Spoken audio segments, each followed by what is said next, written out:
মা মা একটুখানি আমাকে সস দাও না, এটার সময় খাবো। আনছি দাঁড়া। এই নে, এই যে KFC থেকে ফ্রি পেয়েছিলাম, এই যে সসটা।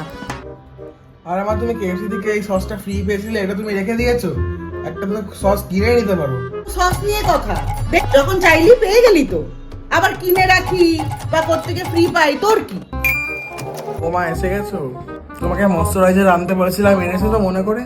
হ্যাঁ রে বাবা, হ্যাঁ এনেছি। ঢুকতে তো দে আগে। এই দেখ, টেন টেনে।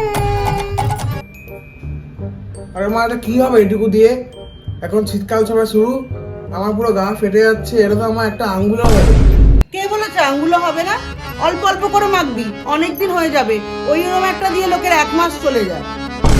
ও মা, বিস্কুট কিনেছিলে? তাহলে একটু চায়ের সময় খাবো, দাও না। হ্যাঁ নিশ্চয়ই, দাঁড়া আনি। টেন টেনে।